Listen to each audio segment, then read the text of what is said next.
મુસ્લિમ ધોબી સમાજનો આર્થિક અને શૈક્ષણિક પછાત વર્ગની યાદીમાં સમાવેશ કરવામાં આવે તેવી માંગ સાથે ભાવનગર મુસ્લિમ ધોબી સમાજ દ્વારા આજરોજ જિલ્લા કલેક્ટર શ્રીને આવેદન પત્ર પાઠવી રજૂઆત કરાઈ હતી।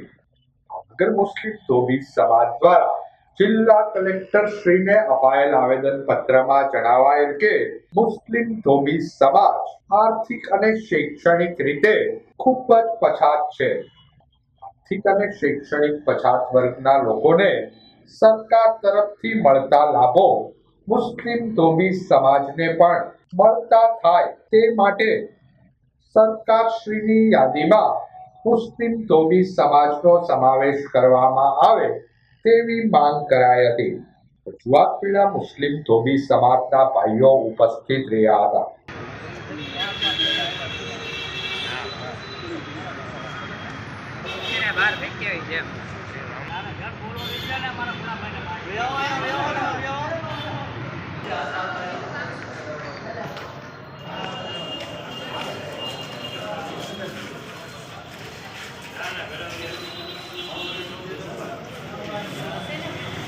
પછી એની કોલમની અંદર સાહેબ ઓનલી ફોર ધોબી બલકે કોઈ હિન્દુ ધોબી કે મુસ્લિમ ધોબી ટૂંક સમય અમને અલાઉડ થયા હતા મુસ્લિમના દાખલા પછી બંધ કરવામાં આવ્યા।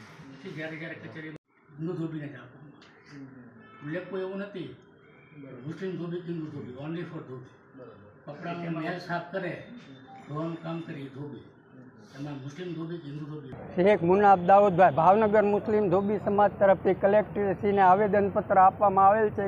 ભારત સરકારના સામાજિક શૈક્ષણિક પછાત નોકરી વર્ગની યાદીમાં ક્રમાંક નંબર 18 ઉપર અને રાજ્ય સરકારની ક્રમાંક નંબર 20 પર ધોબી સમાજ ખાલી ધોબી યાદી કરેલ છે। એમાં મુસ્લિમ ધોબી સમાજને લાભો મળતા નથી, હિન્દુ ધોબી સમાજને લાભો મળી રહ્યા છે।